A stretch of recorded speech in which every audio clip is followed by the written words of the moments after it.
రోజు ఎమ్మెల్యే అయిన తర్వాత భీమాస్ ప్యారడైస్ తిరుపతికి రావాలని చెప్పి కోరగా నేను ఎమ్మెల్యే గారు ఏదో అర్జెంటుగా రమ్మంటా ఉన్నాడని చెప్పి నేను కార్ బుక్ చేసుకొని అక్కడికి వెళ్ళడం జరిగింది. రూమ్ నెంబర్ 109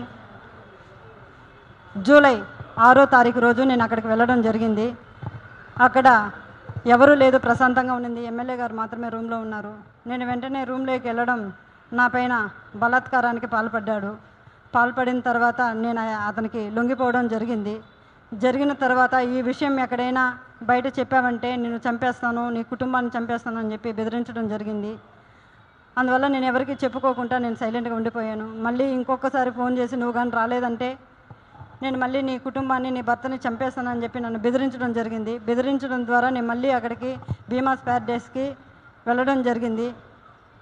వెళ్ళిన తర్వాత నేను పూర్తిగా ఆయన్ని అవాయిడ్ చేస్తూ వచ్చాను. నేను అవాయిడ్ చేశానని తెలుసుకున్న అతను నాకు పదే సైకోలాగా నిమిషానికి ఒకసారి ఫోన్ చేయడం జరిగింది. అది గుర్తించిన నా భర్త, ఎమ్మెల్యే నీకు ఎందుకైతే ఇన్నిసార్లు కాల్ చేస్తున్నాడని చెప్పి నా మొబైల్ ఇంచేసి నన్ను కొట్టడం, నన్ను బెదిరించడం చాలా చేశాడు. చేసిన తర్వాత నేను ఆ బాధను భరించలేకుండా నాకు జరిగిన బాధని నేను ఆయనతో వివరించడం జరిగింది. వివరించినప్పుడు నా భర్త ఇలానే నీకే జరిగిందా, చాలామందికి జరిగిందా అన్నప్పుడు చాలా మహిళలు, గవర్నమెంట్ ఎంప్లాయీస్ కూడా ఉన్నారు, ఇందులో మహిళలు చాలామంది బలైపోతున్నారు నేను చెప్పినప్పుడు ఆయన సూచించాడు నన్ను ఈ చాలామంది మహిళల్ని కాపాడుకొని మనం బ్రతకాలి, మనం కాపాడుకోవాలని చెప్పి ఆయన నాకు ఒక పెన్ కెమెరాని అరేంజ్ చేసి ఇవ్వడం జరిగింది. జరిగిన తర్వాత ఆగస్టు 10వ తారీఖు భీమాస్ ప్యారడైస్కు 1:30 వెళ్ళడం జరిగింది. అక్కడ జరిగిన కామ క్రీడలను నేను రికార్డ్ చేసుకొని తీసుకొచ్చి నా భర్తకి ఇవ్వడం జరిగింది. అటు తర్వాత నేను మంగళగిరి పార్టీ ఆఫీస్ గారికి, పెద్దబాబు గారికి, చిన్నబాబు గారికి ఇద్దరికి నేను తెలియజేయడం జరిగింది. వాళ్ళ ద్వారా మాకు పిలుపు వస్తుందని ఇన్ని రోజులు వెయిట్ చేశాము. తర్వాత ఈ విషయం ఆయన తెలుసుకొని నన్ను బ్లాక్మెయిల్కి గురి చేయడము, మా ఇంటి చుట్టూ 4-5 మందిని పంపించి నన్ను వెతకడం చేస్తున్నాడు. నాకు ప్రాణహాని ఉంది, ప్రాణ భయంతో నేను ఇక్కడికి రావడం జరిగింది. అంతేకాకుండా ఇలాంటి చీడ పురుగులు తెలుగుదేశం పార్టీలో ఉన్న రోజులు తెలుగుదేశం పార్టీకి మంచి పేరు రాదని చెప్పి బాబు గారికి తెలియజేస్తున్నాను. అయ్యా బాబుగారు, నేనేదో తెలుగుదేశం పార్టీని కించపరచాలని చెప్పి నేను ఇక్కడికి రాలేదు. అతని వల్ల నాకు ప్రాణహాని ఉంది, నన్ను నేను కాపాడుకోవాలని చెప్పి నేను ఇక్కడికి రావడం జరిగింది. ఇతన్ని కానీ మీరు వెంటనే సస్పెండ్ కానీ చేయలేదంటే నాలాంటి అమ్మాయిలు చాలామంది మహిళలు శీలాన్ని కోల్పోయి బయట రాలేకుండా కుంగిపోతూ ఉన్నారు.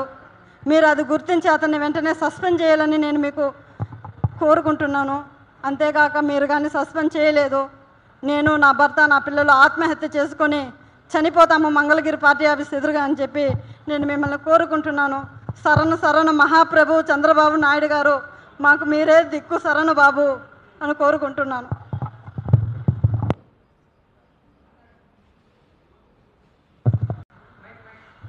అర్థం కాలేదు, చెప్పండి సార్.